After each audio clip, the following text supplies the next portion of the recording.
Alors, il est dit ceci.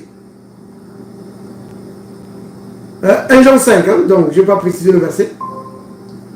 1 Jean 5, donc on va prendre à partir du verset 11.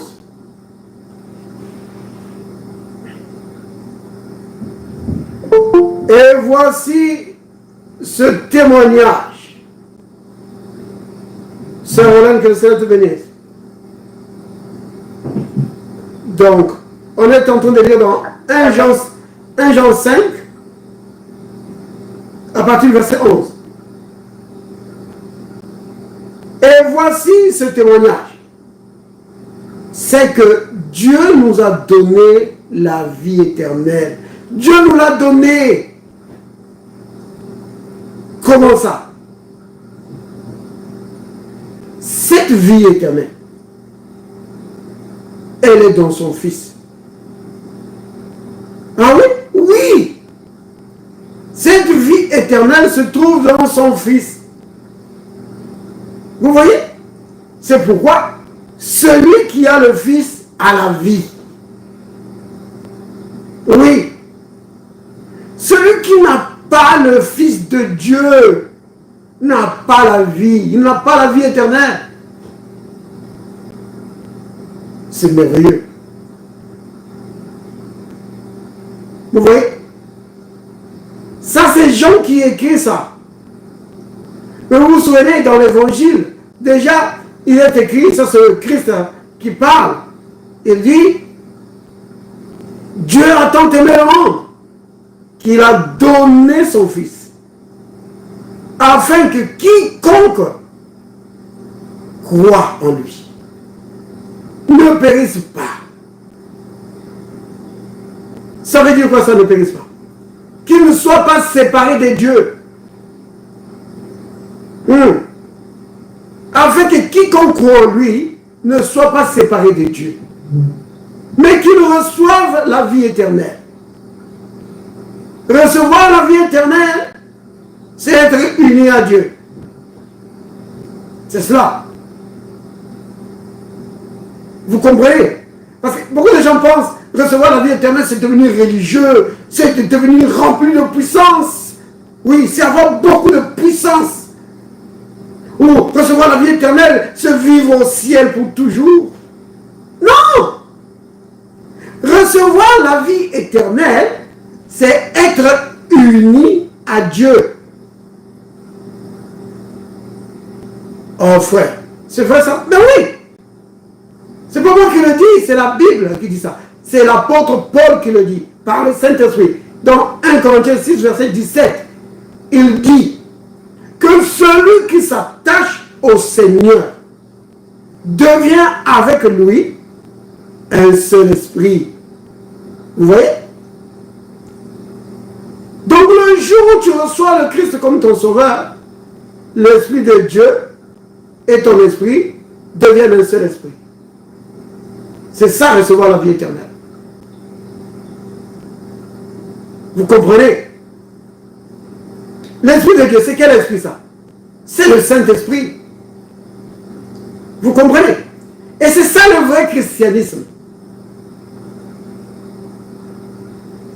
Souvenez-vous, bien-aimés, la vie éternelle n'est pas, comment dire ça?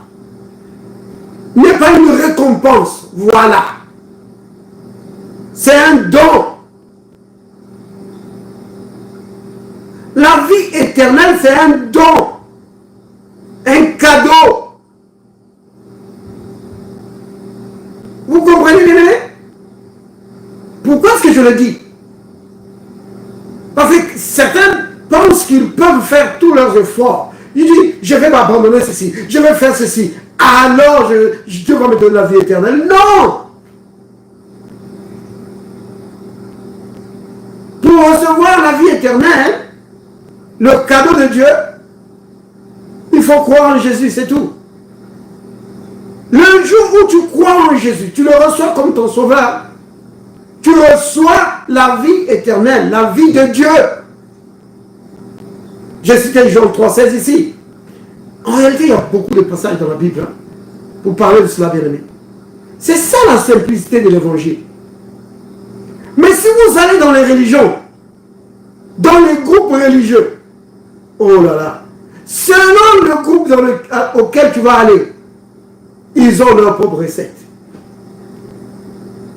Oh, pour recevoir la vie éternelle, il faut que tu meurs d'abord et que l'Église puisse décider que...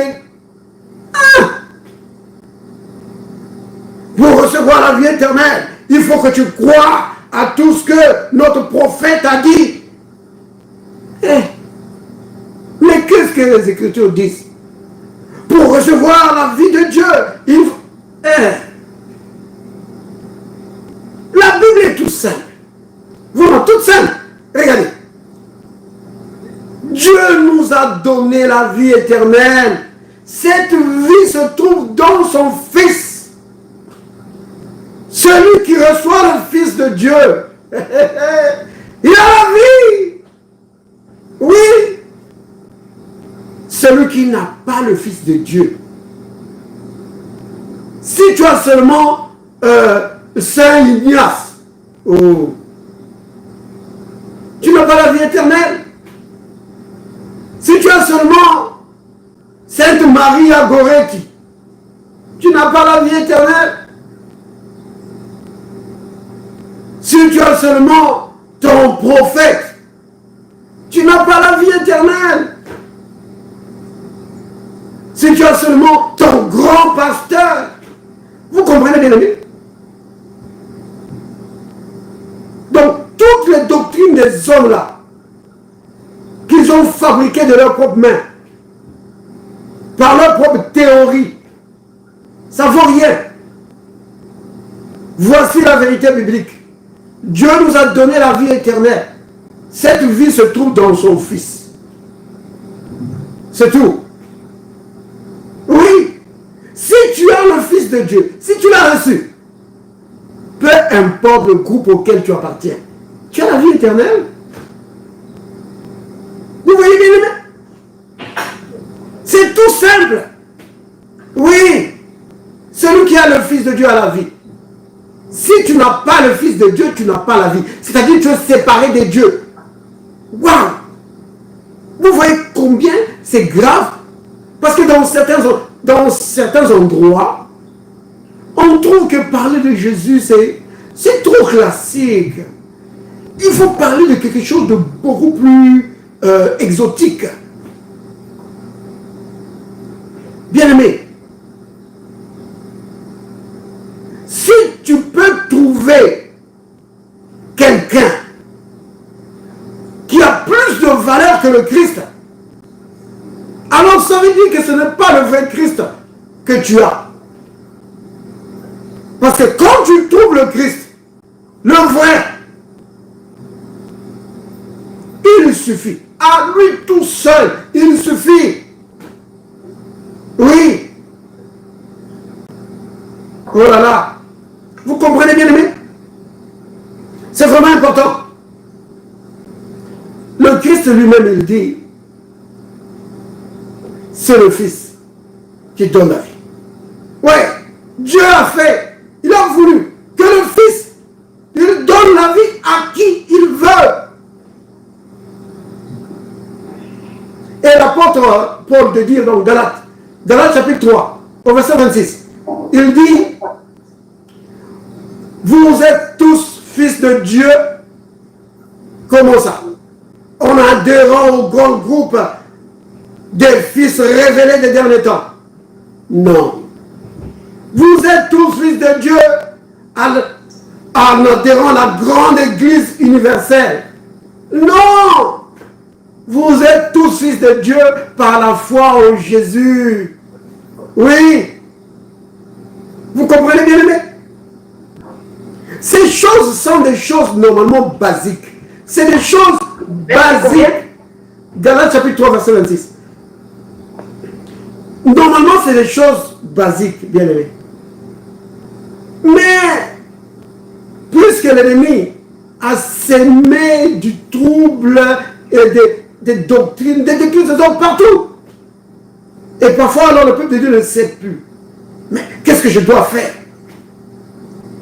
pour avoir la vie éternelle? C'est tout simple. Vous voyez? Merci à Mose d'avoir mis ce passage. Donc ça, c'est Galates 3, verset 26. Car vous êtes tous fils de Dieu par la foi en Jésus-Christ. Vous tous qui avez été baptisés en Christ, vous avez revêtu Christ. Alléluia! Oh là là! Vous avez revêtu Christ! Vous comprenez? Certains disent, oh frère, fais attention. Quand tu dis ça, seulement croire en Jésus. Fais attention, parce qu'il y en a qui ne croient pas vraiment. Mais, bien aimé, c'est vrai qu'il y a des gens qui ne croient pas, qui font semblant. C'est vrai qu'il y en a.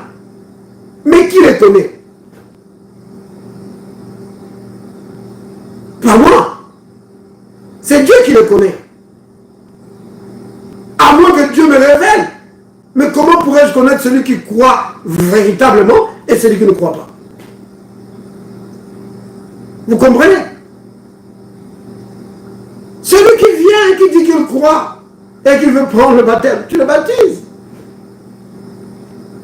À moins que Dieu te révèle qu'attention, celui-ci ne croit pas. Mais Dieu connaît. Dieu connaît celui qui croit et celui qui ne croit pas. Il connaît.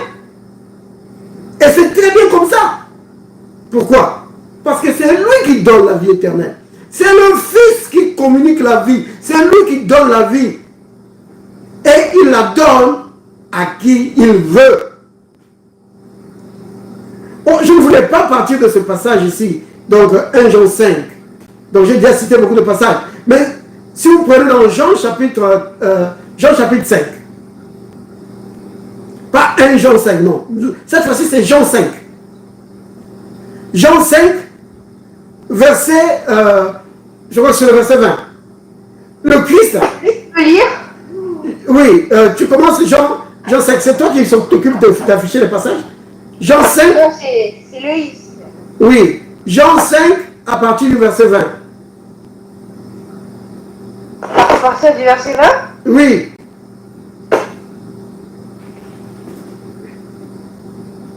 Vas-y. Tu lis jusqu'au verset 24.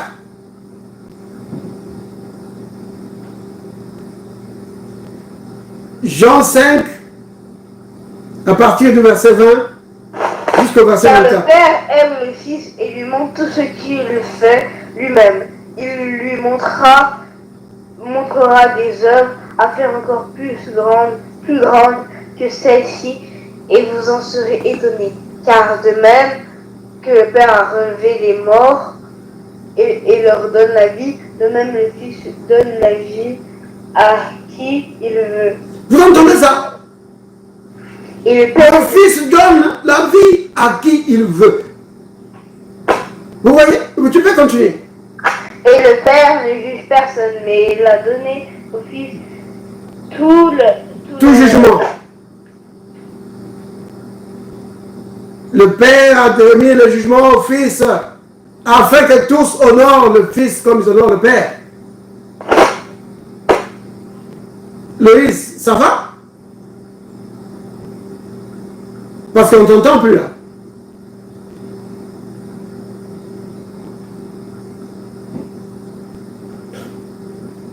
D'accord. On va s'arrêter là. Non, tu peux arrêter là, Loïs. Ça va. Donc, vous voyez? Le Fils donne la vie à qui il veut. Il donne la vie à qui il veut. Oh, c'est vraiment important. Donc, ce n'est pas une histoire de religion ou de groupes religieux. Il s'agit ici de Dieu qui donne la vie à qui il veut. Dieu donne la vie à qui il veut. Oui, bien aimé, c'est vraiment important de le comprendre, que ça revient. C'est entre les mains de Dieu. C'est capital ça. Alors, on va retourner retourner dans 1 Jean 5, vraiment le passage qu'on a pris tout à l'heure au début.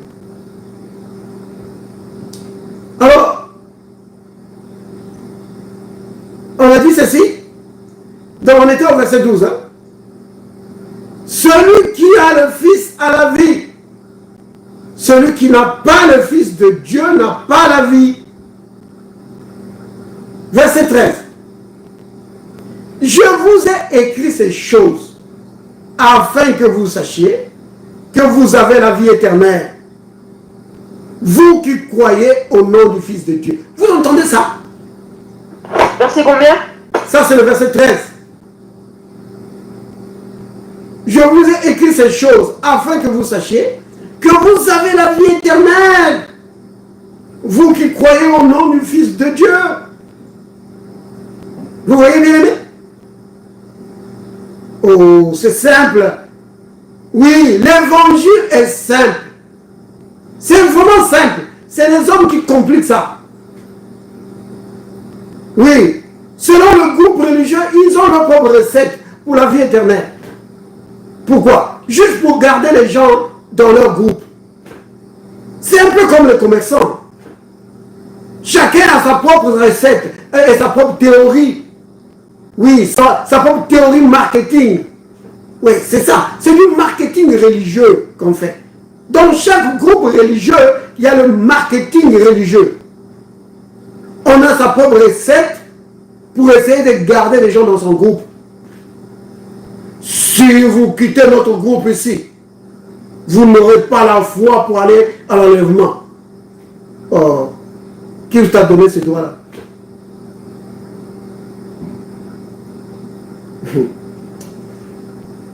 Vous comprenez, bien aimé? Regardez ça. Je vous ai écrit ces choses. Donc c'est 1 Jean 5, 13. Hein? Afin que vous sachiez. Apparemment, les bien-aimés ici ne le savaient pas. Comme c'est le cas pour nombreux aujourd'hui. Je vous ai écrit ces choses. Quelles choses? C'est ce qu'on a lu plus haut là. Ce qu'on a lu plus haut. À partir du verset. Donc quand je dis plus haut, c'est. Tu peux commencer même à partir du verset 1. Vous voyez? Par exemple, au verset 11 qu'on a lu tout à l'heure, où il dit, voici ces témoignages. C'est que Dieu nous a donné la vie éternelle. Et que cette vie est dans son Fils. Celui qui a le Fils a la vie. Et celui qui n'a pas le Fils de Dieu n'a pas la vie. Je vous ai écrit ces choses, bien-aimés, afin que vous sachiez que vous avez la vie. Vous l'avez. Alléluia. Un jour, j'étais en train de parler de ces choses. Il y a un bien-aimé qui m'a dit, oh frère, tu rends ça si simple. J'ai dit, frère, ce n'est pas moi. Ce n'est pas moi qui rend ça simple. C'est l'évangile. C'est la Bible qui rend ça simple. Normalement, la vie éternelle, l'évangile, c'est simple. Parce que Dieu veut que ce soit, ça puisse profiter à tout le monde. Mais les hommes, ils mettent des lois, ils mettent des barrières, ils mettent des conditions. Si tu n'es pas passé par telle étape, par telle étape, tu ne l'as pas. Oh! Mais la Bible est beaucoup plus claire. Il dit, mais si tu as la foi dans le Fils de Dieu, tu as la vie éternelle. C'est cela. C'est simple.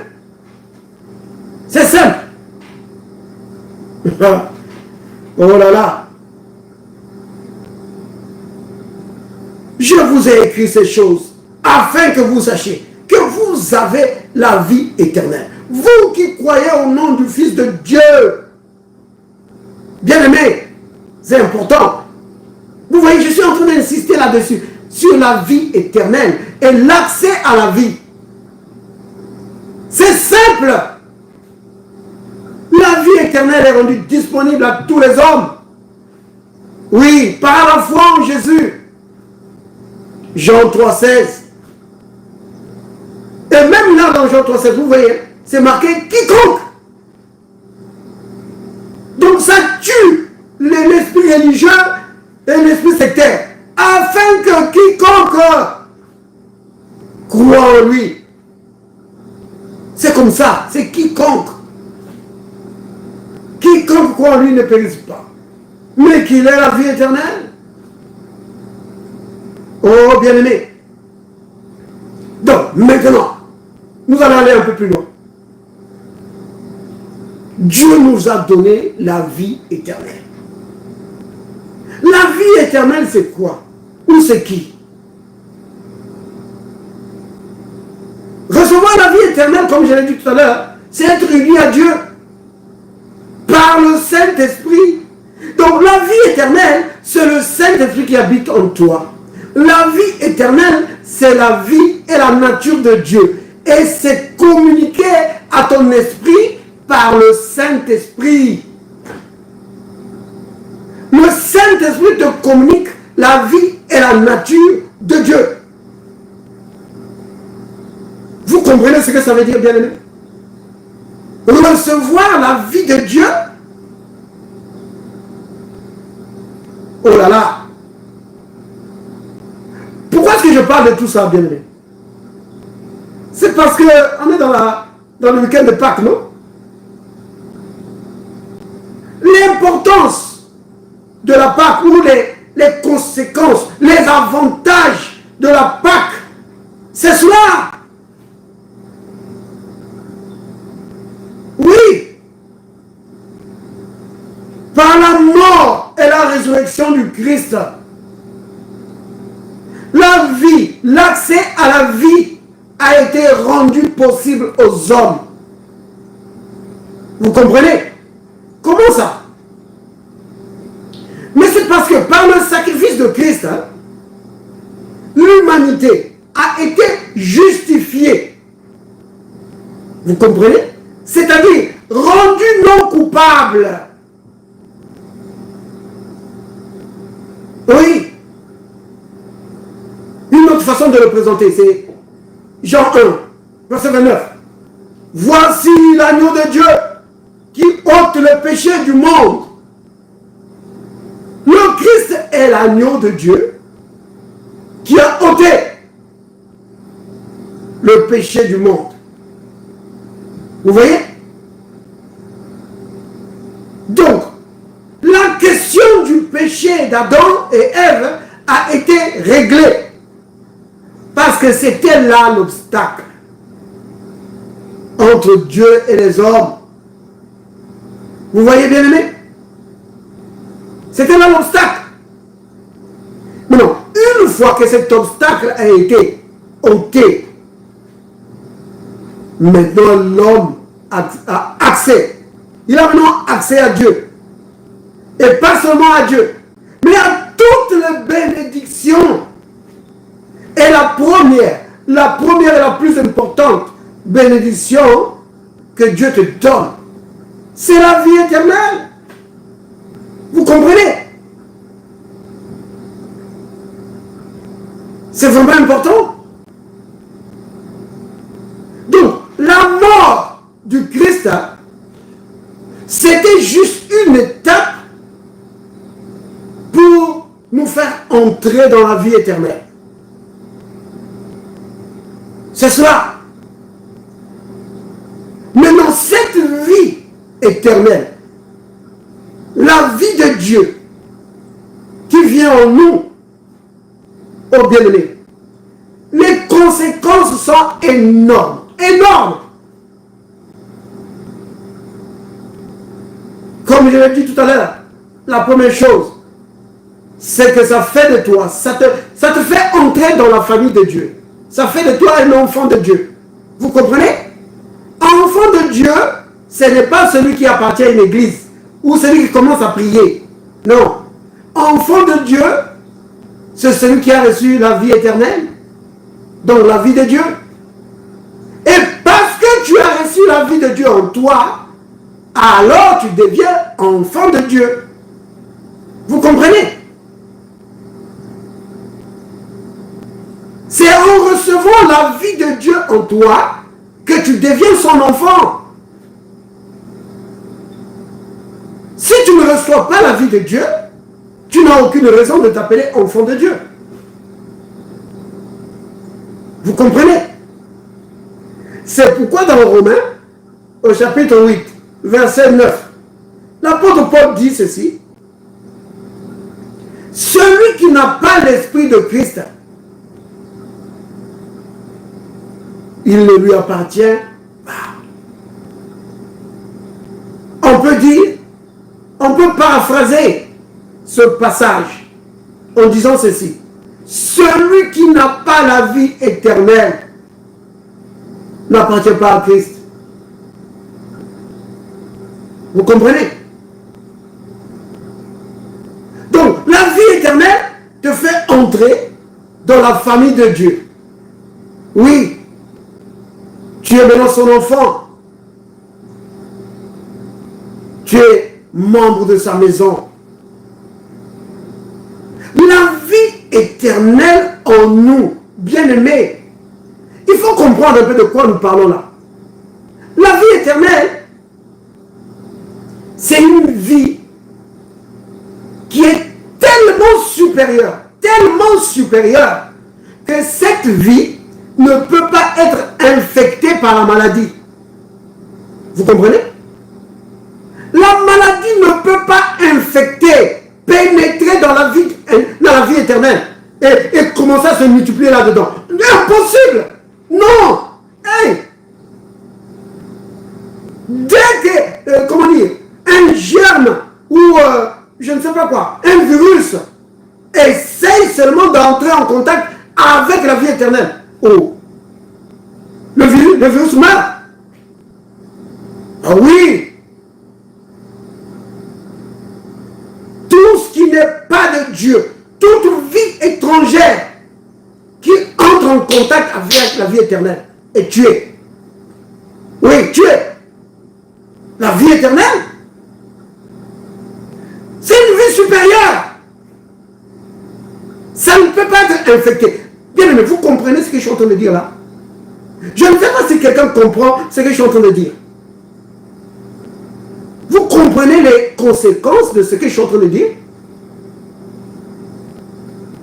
Que la vie éternelle ne peut pas être infectée par la maladie, par les infirmités. Non! Elle ne peut pas. C'est impossible. Le virus ne peut pas entrer dedans. Covid ne peut pas entrer dedans. Cancer ne peut pas... Oh non! Dès que la vie éternelle engloutit, tue tout germe de maladie, tue toute infirmité. Vous comprenez? Parce que c'est la vie de Dieu. C'est la vie de Dieu, bien-aimé. Donc quand tu reçois la vie éternelle, tu reçois la même vie. La même vie que Dieu. La même. Oh là là. Oh là là. La même vie. Vous comprenez?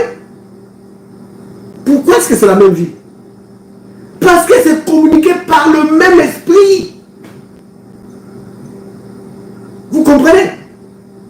Oh mais frère, comment tu sais que c'est le Saint-Esprit qui communique ça? Mais la Bible le dit. Jésus le dit. Par exemple, si vous prenez Jean 6 au verset 63, il le dit.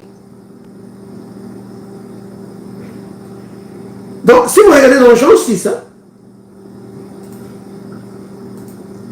oui, la Pâque, c'est ça, bien aimé. La Pâque, ce n'est pas de la pain des œufs ou du pain. Non, la Pâque, c'est la vie éternelle qui a été rendue disponible aux hommes. La vie de Dieu. Oui, Dieu a donné aux hommes accès à la vie éternelle, comme ce que nous venons de lire dans 1 Jean 5, que Dieu nous a donné accès à la vie éternelle. Et cette vie se trouve dans son Fils. Donc, Jean 6, verset 63, regardez ça bien aimé. Le Christ dit ceci. C'est l'esprit qui fait quoi? Qui vivifie. C'est l'esprit qui communique la vie. La chair ne sert de rien. Vous comprenez? C'est l'esprit qui vivifie. C'est l'esprit qui donne la vie. Si vous voulez un autre passage, on peut prendre 1 Corinthiens 15, au verset 45. Regardez ça. 1 Corinthiens 15. Verset 45. Regardez ça. Tu peux lire? Oui, tu peux lire. Verset 45, n'est-ce pas? Oui. En effet, l'Écriture déclare le premier homme, Adam, devint un être vivant, mais le dernier, Adam, est l'esprit qui donne la vie. Ah, répète ça. Le dernier Adam est qui? L'esprit qui donne la vie. Et l'esprit qui donne la vie. C'est qui ça le dernier Adam? Le dernier Adam c'est qui? C'est Jésus. C'est Jésus. Vous voyez? On dit que le dernier Adam c'est l'esprit qui donne la vie. Vous comprenez? C'est quel esprit ça?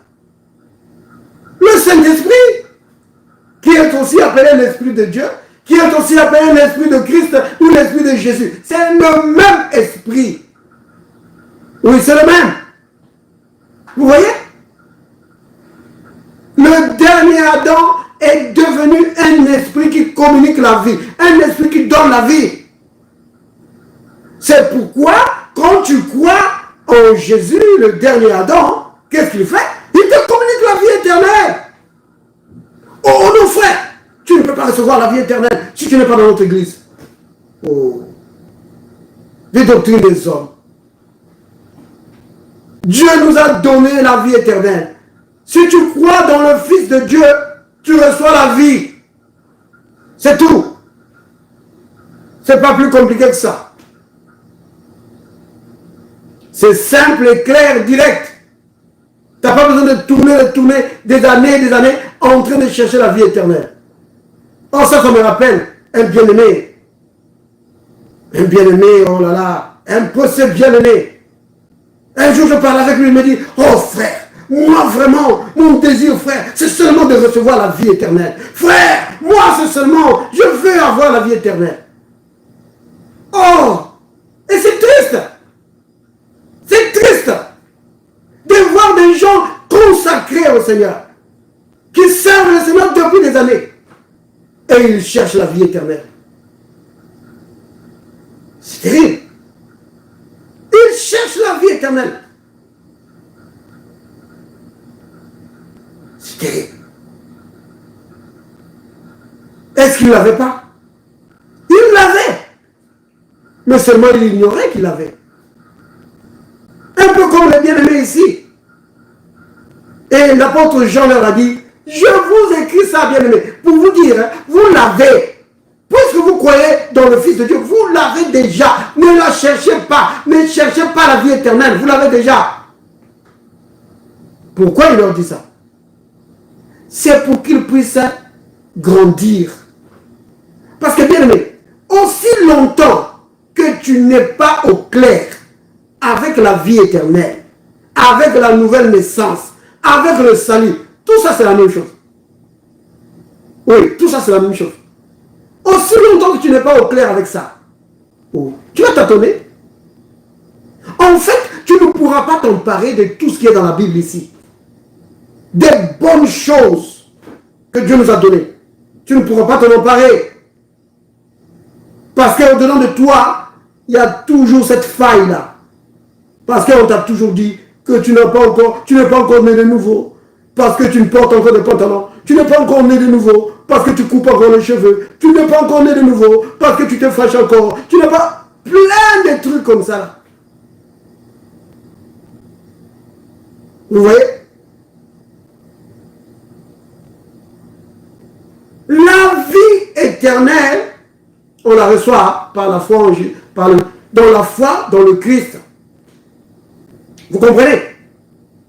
Ce n'est pas une récompense, c'est un don. Le don gratuit de Dieu, c'est la vie éternelle en Jésus-Christ, notre Seigneur. Oui, c'est un cadeau. Tu n'as rien fait pour ça. Rien. Dieu ne regarde pas si tu étais un bon garçon ou une fille vraiment très très exemplaire. Non.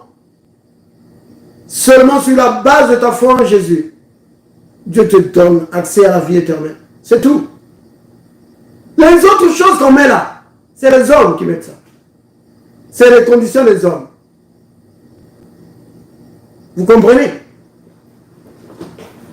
C'est ça l'évangile. C'est ça la simplicité de l'évangile.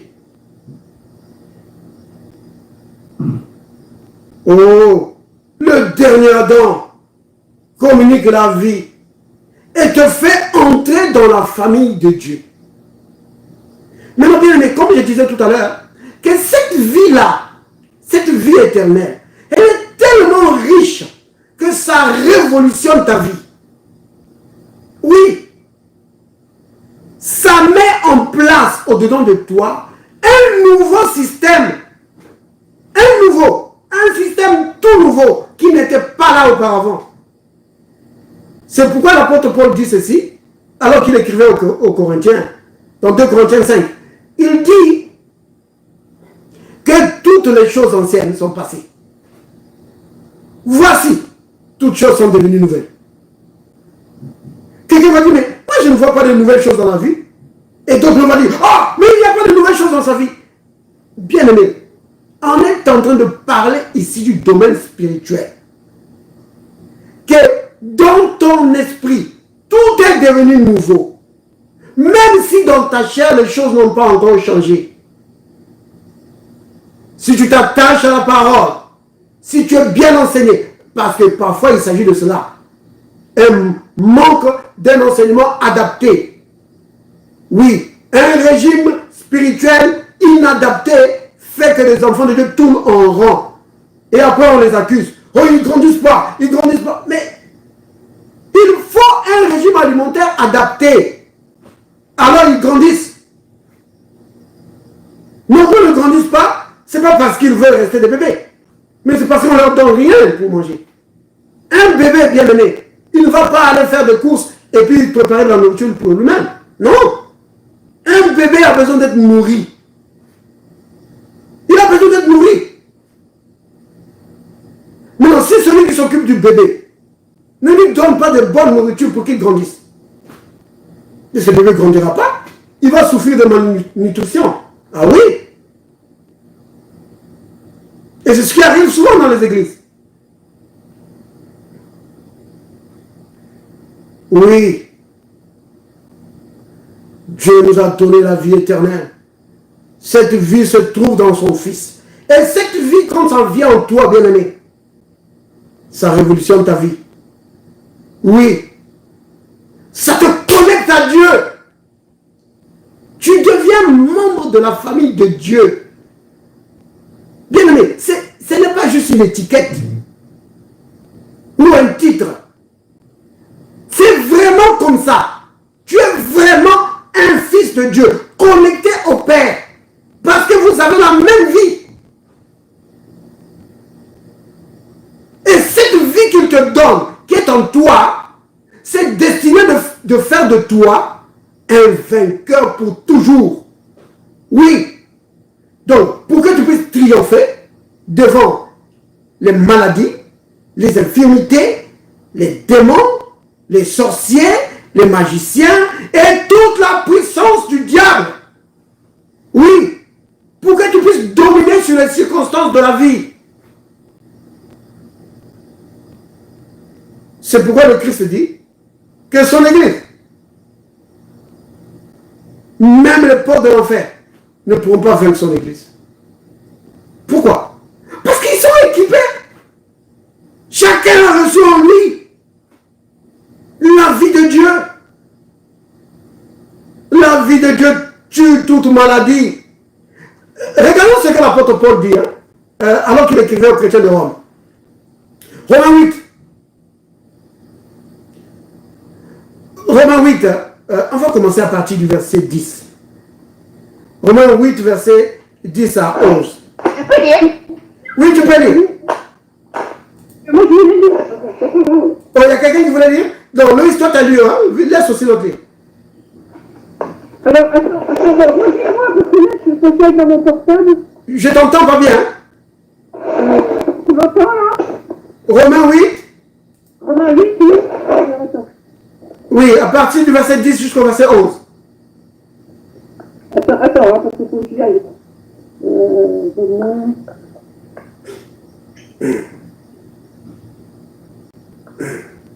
Pardon, oh là là. 8, de 10.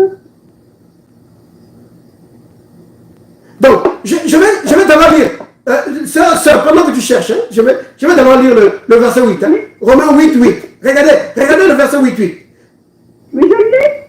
Oui, d'accord, tu vas lire. Je vais te laisser lire. Je vais d'abord prendre le verset 8, 8 ici. Regardez. Or, ceux qui vivent selon la chair ne sauraient plaire à Dieu. En fait, c'était le verset 7 que je voulais lire. Et regardez ça. On dit ceci. L'affection de la chair est inimitié contre Dieu. Parce qu'elle ne se soumet pas à la loi de Dieu et qu'elle ne peut même pas. Or, ceux qui vivent selon la chair ne sauraient plaire à Dieu. Et l'affection de la chair, c'est la mort. Ça, c'est le verset 6. Hein? Romains 8, verset 6. Il dit, l'affection de la chair, c'est la mort. Vous l'avez vu, bien aimé? Tandis que l'affection de l'esprit, c'est la vie et la paix. Ce passage ici, si je rentre dedans, ça va prendre vraiment un autre sujet. C'est-à-dire, ce passage est en train de dire ceci, que celui qui marche selon la chair, c'est la mort. C'est quoi ça? C'est-à-dire que quand, en tant que chrétien, tu dois être conscient de ton esprit, pas seulement de ta chair. Tu dois être conscient de ton esprit. Que dans ton esprit, il y a des dispositions. Il y a des choses, des bonnes choses que Dieu a placées dans ton esprit pour te rendre vainqueur. Mais si tu regardes seulement à ce que tu es dans la chair, tu vas te sentir faible, tu vas te sentir sans force, et le diable va dominer sur toi et t'amener à la mort. Alors que si tu regardes dans l'esprit, ce que tu es dans l'esprit, oh, tu vas vivre dans la victoire. Vous voyez? Alors, sœur Sylvie, tu peux lire maintenant, à partir du verset 10 jusqu'au verset 11. Ainsi Christ est en vous, le corps, il est vrai, est mort à cause du péché, mais l'esprit est vif à cause de la justice. Et c'est l'esprit de celui qui a ressuscité Jésus d'entre les morts habite en vous. Celui qui a ressuscité Christ d'entre les morts rendra aussi la vie à vos corps mortels par son esprit qui habite en vous. Amen. Vous avez vu ça? Donc, l'apôtre Paul est en train de dire ceci. Que si l'esprit de celui qui a ressuscité Christ d'entre les morts habite en toi, c'est quel esprit ça? Le Saint-Esprit. Quand est-ce qu'il vient habiter en toi? Mais quand tu reçois le Christ, quand tu reçois la vie éternelle, n'oubliez pas, on l'a lu tout à l'heure, que c'est l'Esprit qui vivifie. Que le dernier Adam, Jésus, est devenu un esprit qui communique la vie. Donc, quand il vient habiter en toi, alors, son boulot, c'est quoi? L'Esprit de Dieu, son boulot, c'est de communiquer, de donner la bonne santé à chaque partie de ton corps. Oui, c'est cela son boulot. Mais quelqu'un va dire, mais alors dans ce cas, tous les chrétiens devaient être en bonne santé. C'est vrai. Mais ce n'est pas automatique.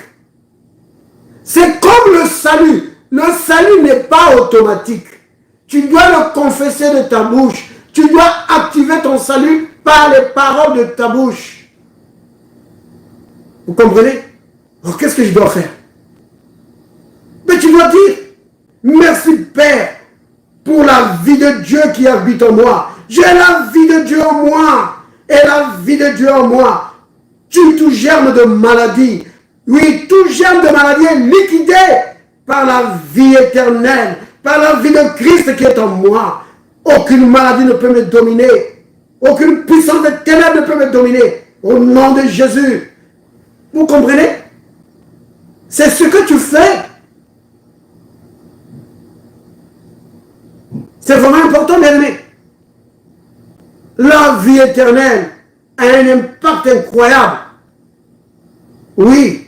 Et là, je ne fais que vraiment commencer. Parce qu'on peut aller encore beaucoup plus loin que ça. C'est pourquoi l'apôtre Jean dit, regardez. Ça, c'est 1 Jean 3, verset 1. Il dit, regardez de quel amour le Père nous a aimés pour faire de nous ses enfants. Quel est cet amour? Est-ce que vous regardez, est-ce que vous pouvez considérer, est-ce que vous pouvez discerner, comprendre la grandeur de l'amour de Dieu pour faire de nous ses enfants, les membres de sa famille, nous asseoir avec lui à ses côtés? Oui. Oh bien-aimé, c'est cela la vraie Pâque. C'est cela la vraie Pâque. Soyez bénis, bien-aimés. Alors, disons tous ensemble, Père, merci pour la vie éternelle que tu m'as donnée. Père, merci pour la vie éternelle que tu m'as donnée. La vie de Dieu habite en moi. La vie de Dieu habite en moi. Le Saint-Esprit communique la bonne santé à tout mon corps. Le Saint-Esprit communique la bonne santé à tout mon corps. Béni sois-tu, Père. Béni sois-tu, Père. Au nom de Jésus. Au nom de Jésus. Amen. Amen. Oh, soyez bénis, bien-aimés.